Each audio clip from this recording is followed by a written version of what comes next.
back again. Sorry, third time today. There's me. I sit here and I say, could you please subscribe and hit the notification bell so you get a notification to your phone, and here I am spamming you. So I apologise, by the way. I've had too many notifications today. But it's news. It's newsworthy anyway. The news has come from ex-West Ham United employee.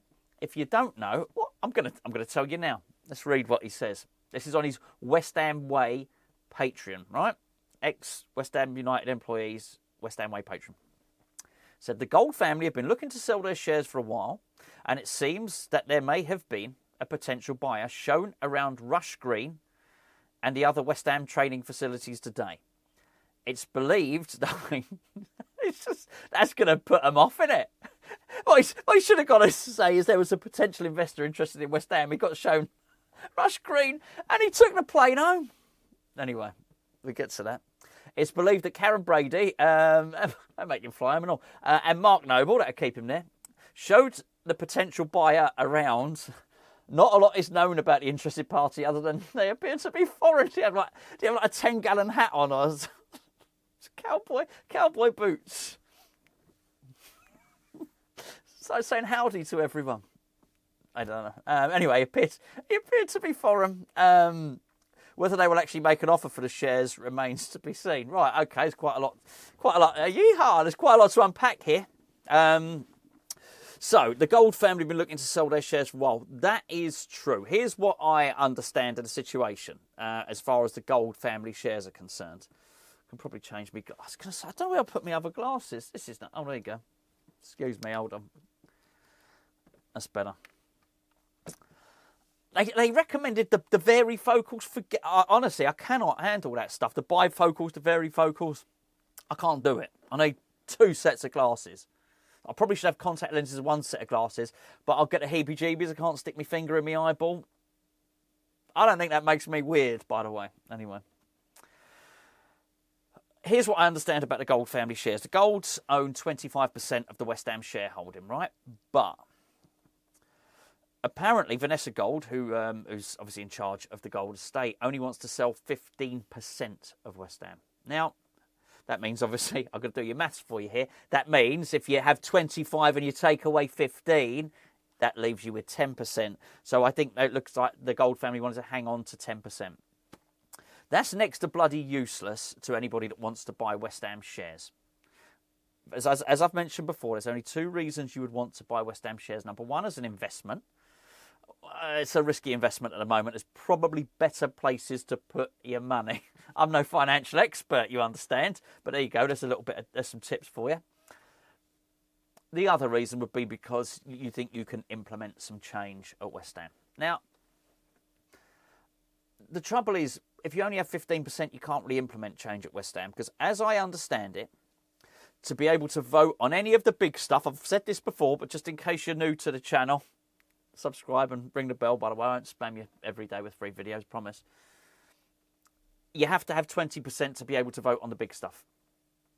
So anything big or important happens at West Ham, the important votes, the veto votes, you need to own 20% or more of the shares. So at the moment, who owns 20% or more of the shares? The Gold family, because they own 25%. Daniel Kretinsky, because he owns 27 point something percent. David Sullivan, because he owns 38%. Now, I'm not sure. I've not been privy to any of the voting on anything at all. But let's just say, look, we know that David Sullivan and the Gold family were partners for years and years and years. David Gold, David Sullivan.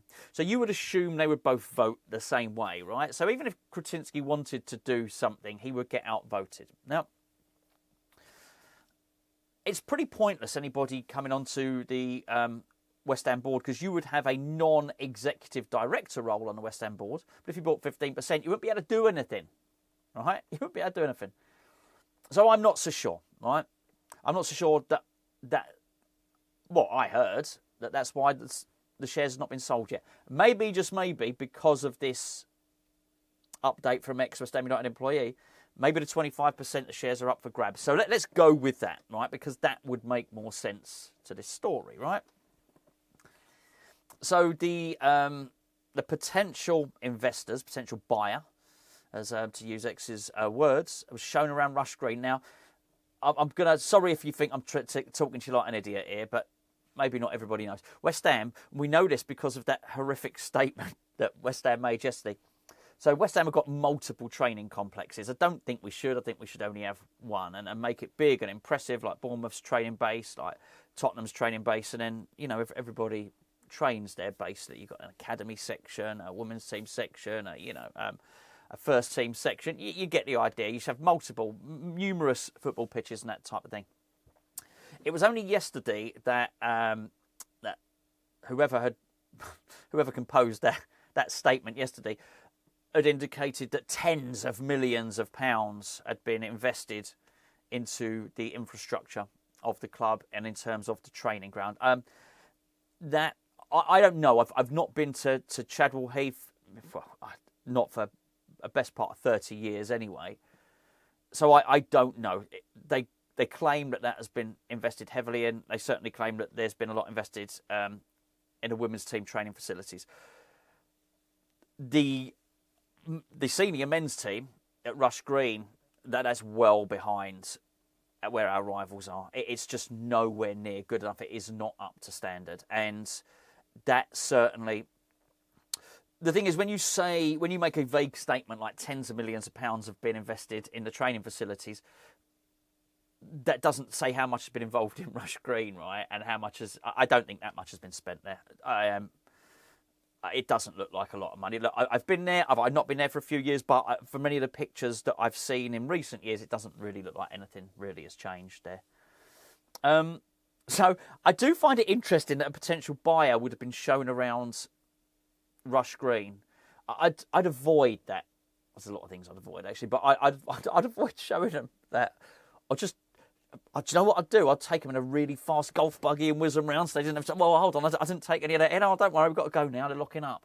That's what I'd probably do, something like that. I don't know if... It's really hard to believe that would be an enticing prospect for anybody to invest. You would imagine anybody that wanted to invest in a football club wouldn't just look at West Ham. You don't do that when you buy stuff, right? If you're going to go and buy a car, you go and look at lots of different cars. You're going to go and buy a house, you go and look at lots of different houses. I don't know why it would be different if you were going to buy a football club. If that was the case, you'd go and look at them. There's no way that you would look at West Ham's training facilities and think, hey, this is really good. I'm going to choose that one. Unless there's something bigger at play here. That would be interesting if there was something, and actually they were trying to show what was wrong. This is where the investment is needed. What I would say is the statement yesterday didn't marry up and didn't align with a football club who thought their facilities needed to be improved upon. Reading that statement yesterday, I thought that was hunky-dory. That was just peachy.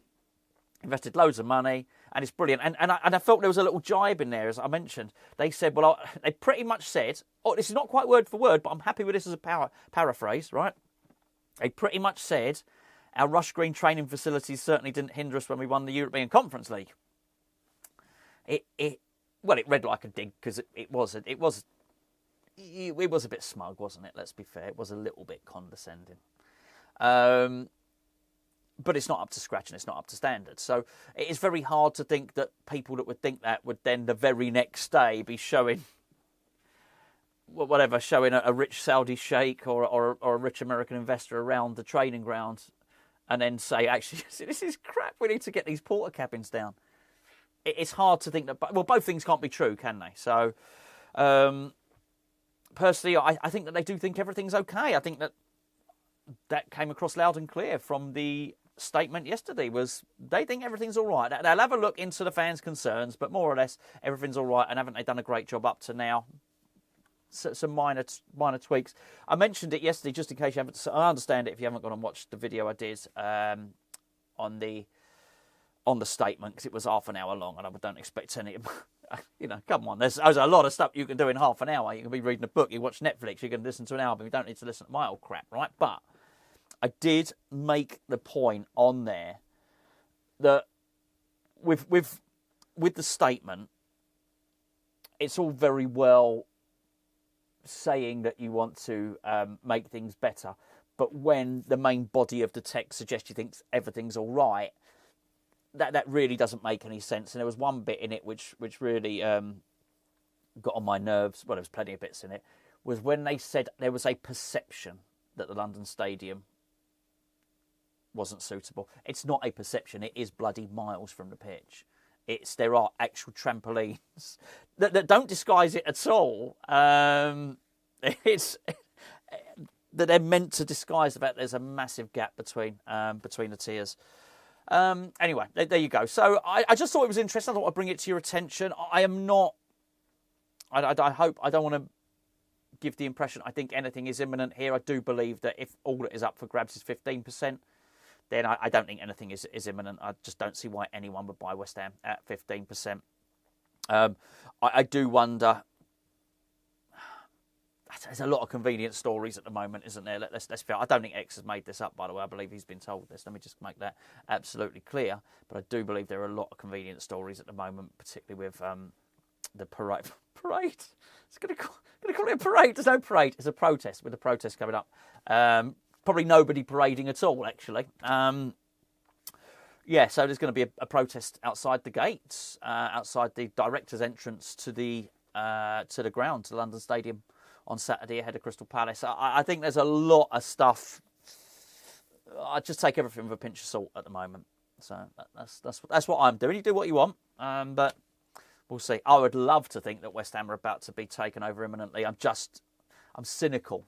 I don't believe the stuff. Anyway, I'm not going to keep you any longer. I've kept you for too long. This is for the third. Do you know what? I think what's this, like nearly 12 minutes. I think I did another 14 minutes and I did half hour. Too much of your time. I do apologise. I'm going to go. I'm going to love you and leave you now.